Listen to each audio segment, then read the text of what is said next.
আলহামদুলিল্লাহ। আমার আল্লাহ তাআলা বলল শুকরিয়া। আমি আপনাদের সাথে আছি হাসান বিন মাসি। আজকে ছোট একটি ভিডিও নিয়ে আসলাম। আলেমের তত্ত্বাবধানে তাবলীগের মেহনত চলবে। আরে এটা তো পুরান কথা। আর এই কথাটা দিয়ে আলেমের তত্ত্বাবধানে মেহনত চলবে। এই কথাটা শুভঙ্করের ফাঁকি। যেমন কথা সত্য নিয়ত খারাপ। যেমন আপনার একটা উদাহরণ দেই। এক ভিক্ষু এক লোকের দ্বারা আসছে যে আমার কিছু টাকা পয়সা দেন। ওই লোক বেশি আল্লাহর দ্বারা চাও। লোক তো কথা কইছে সত্য, কিন্তু ওই লোকের নিয়ত খারাপ। এটা দিব না এর জন্য। দেখেন তবলিগের যে মেহনত শুরু হয়েছে ইলিয়াস সাহেব রহমতুল্লাহ, উনি আলেম ছিল এবং উনি আমির ছিল, কোনো সুরা ছিল না। সুরা তত্ত্বাবধান মেহনত। তারপর ওনার আল্লাহ তালা দুনিয়ার থেকে উঠায় নেওয়ার পর দ্বিতীয় হরজতজি তার ছেলে ইউসুফ সাহেব রহমতুল্লাহ, উনি একজন আলেম ছিল। ওনার তত্ত্বাবধানে মেহনত হয়েছে এবং উনি আমির ছিলেন।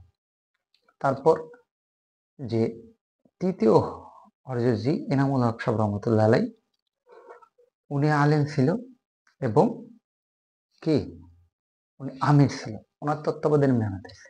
তাহলে কি এই যে তিনটা পার্ট গেল, তিনও পার্টে কিন্তু আলেম ছিল এবং আলেমের তত্ত্বাবধানে মেহনত হয়েছে। তাহলে এখন আবার কই নতুন করে কথা কি কইতে বুঝি আলেমের তত্ত্বাবধানে মেহনত। এখন আসেন সার সাহেবের পালা। এখন যখন এনামুল হক সাহেব রহমতুল্লাহ দুনিয়া থেকে উঠে গেছে, তখন এই ডালে মাসর হইতেছে ক্যারে বানাইবো ক্যারে বানাইবো। তখন সার সাহেব ছোট, তখন কি করলো, তখন এই তিনজনের এক জামাত বানাইছে। এখন তিনজনের জামাত বানানোর মধ্যে কি আছে, মাওলানা ইজারুল হাসান সাহাব ছিল, মাওলানা জুবাইরুল হাসান সাহাব ছিল এবং আর মাওলানা মোহাম্মদ সাহেব ছিল। এখন তিনজনের জামাত ছিল এবং বলা হয়েছে যে এই তিনজনের জামাত পরিচালনা করে। এখন দেখেন যে চতুর্থ পাঠে আসলো, চতুর্থ পাঠেও তো তিনজন আলেমই ছিল। আলেমের জামাত তো প্রথম থেকেই ছিল। এখন কয় যে ভাই আমরা আলেমদের সাথে থাকবো না আমাদের সাথে থাকবো, এটা তো প্রথম থেকেই ছিল। ঠিক আছে, এখন আসেন তখন ওই জামাতের মধ্যে তিনজনের ফয়সালা দিয়ে হইতো। তিনজনের এক জামাত ছিল, তিনজনের এক আমির সাহেব ছিল, সুরা ছিল না কিন্তু। সুরা কিন্তু সাইডে ছিল, কিন্তু ওনার তিনজন পরিচালনা তো সুরা করতে হবে। তারপর ওনারা একে একে জুবের আল হাসান সাহেব রহমতুল্লাহ মারা গেল, এবার ইজার হাসান সাহেব মারা গেল, আগে মারা গেছে, পরে জুবের হাসান সাহেব মারা গেল। তারপর স্যার সাহেব 2017 সালে সবাই সম্মতি করবে উনি আমির সাহেব নিয়োজিত হইল। তাইলে দেখেন যে এই চতুর্থ ধাপ, চারটা ধাপই সবাই আলেম ছিল এবং প্রত্যেকটা আলেমের তত্ত্বাবধানে তবলিগ ছিল। এখন আপনি যদি নতুন করে আলেম নাই কি হয়েছে, এখন দেখেন এই চতুর্থ পর্যায়ে এবং চারজনই আমির ছিল, এখন বর্তমানে সেও আমির। তাইলে এখন তোমরা যে নতুন তবলিগ করলা সুরা সিস্টেম, আলেমের তত্ত্বাবধান চলবে, এইটা কই পাইছো? ইলিয়াস সাহেব রহমতুল্লাহ জমানা ছিল না, ইউসুফ সাহেব রহমতুল্লাহ জমানা ছিল না, ইনামুল হক সাহেব জমানা ছিল না, তাই তারপরে স্যার সাহেবের জমানা এখনো নাই। মাশাআল্লাহ। এখন তোমাদের কথা অনুযায়ী, যেমন স্যার সাহেবের যারা অনুসারী আছে, স্যার সাহেবের যারা এতায়াত করে, তারা গুমরা, তাই তাদের মেহনত করা কোনো দিকের নেই, তাদের মেহনত আমরা করো। ঠিক আছে ভাই, মাশাআল্লাহ, আপনাদের কথা সুন্দর। যে এখন দেখেন আমরা যারা সাতপন্থী আছি আর জুবাইরপন্থী আছি অথবা সুরাপন্থী যেইটাই বলেন, এখন এদেরকে কিন্তু যে যে আমাদের আহলাদিস আছে, যে আহলাদিস ভাইরা আছে, তারা বলতেছে আমরা সুন্নাত আলা জামাতের আহলে আহলে সুন্নাত ওয়াল জামাতের মধ্যে অন্তর্ভুক্ত নাই। এখন তারা যদি সরদি ময়দানে বিশাল শোডাউন করে, মিছিল করে, মিটিং করে, সমাবেশের দাবি করে যে তারা তার পুরোপুরি আহলে সুন্নাত ওয়াল জামাতের মধ্যে নাই, তাহলে সাতপন্থীরও নাই, জুবাইরপন্থীরও নাই। এখন তাদের এই দুইটা জামাতে আমরা পরিচালনা করব, তাহলে কি আপনারা মেনে নেবেন? ঠিক আছে।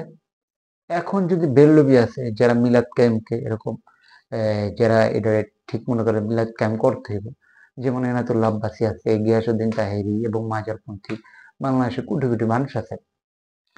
এখন এরা যদি বলে যে এদের কথা অনুযায়ী আমরা নবীর ঠিক মতো মহব্বত করি না, সাতপন্থী কারণ জুবাইরপন্থী কারণ আমরা দোনোরে বেয়াট, কারণ এরা যদি টুঙ্গির মাঠ কাক্কাইল আমরা পরিচালনা করবো, এরা পরিচালনা করার যোগ্যতা নেই এবং এরা বিভিন্ন সমাবেশ মিছিল মিটিং করে করবে, তখন কেমন অবস্থা হবে?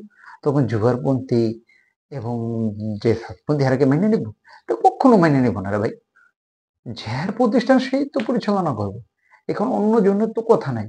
আরে আলেমের তত্ত্বাবধানে মেহনত করতে হইব, এই কথা বলে তবলিগের আলেম বিদ্বেষী, এই কথা তো ওই আর কি ইলিয়াস সাহেব রহমতুল্লাহ জমানে হয়েছে, জমানো তোমরা কয়ে গেছো।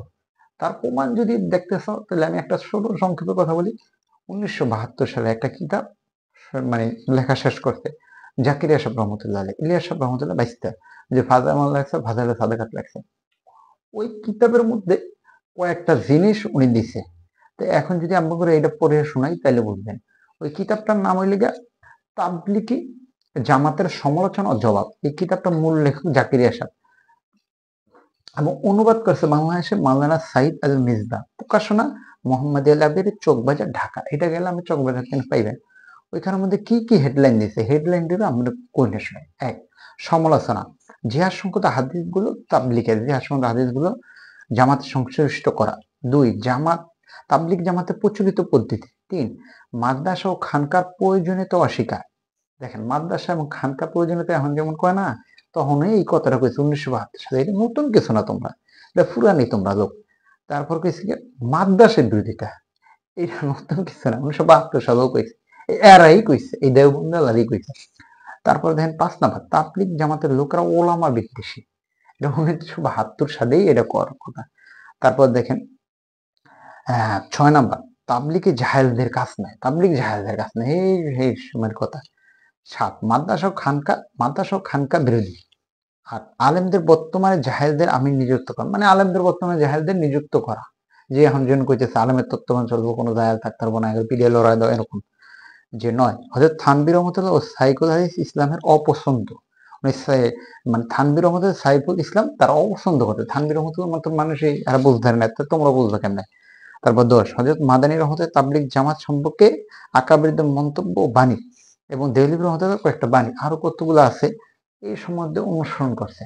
তাই আমি এখনো বলি তাবলিগের মেহনত ওই লোকে কি আলেমের তত্ত্বাবধানে চলতেছে, এখনো চলতেছে। এখন যারা নতুন করে এই শব্দটা আমদানি করছে, তারা ওই লেগা শুভম করে ফাঁকি দিতেছে। একটা ফোন দিই, মানে তাদের মানে কি কয়, কথা সত্য কিন্তু নিয়ত খারাপ। তাই এখন এই কিতাবটা লেখানো পারলে সব রহমতুল্লাহ কইছে, তার ভাইসটা লেখছে। যদি দেখেন, আমরা কিতাবটা দেখলে বলবেন এই ষড়যন্ত্র নতুন কিছু না, পুরানো অনেক কিছু। এখন যে আমাদের আলেমের তত্ত্বাবধানে মেহনত চলবে না চলবে, এটা পার্ট দ্বিতীয় ভাবে আমি বললাম, কিন্তু এই ভিডিও লম্বা হয়ে গেছে। তা আমরা দেখেন, বোঝেন, পর্যালোচনা করেন, যে কোনটা সঠিক তাবলিগ আর কোনটা তাবলিগ না, এই বিষয়ে দ্বিতীয়টা পারবে। আল্লাহ তাআলা আমাদের বুঝার এবং আমল করতে সিদ্ধান্ত করে। এটা বেশি বেশি প্রচারকে দিন প্রচারে সহায়তা করুন এবং এই ভণ্ডদের মুখোশ উন্মোচন করো। আলহামদুলিল্লাহ রাব্বিল আলামিন।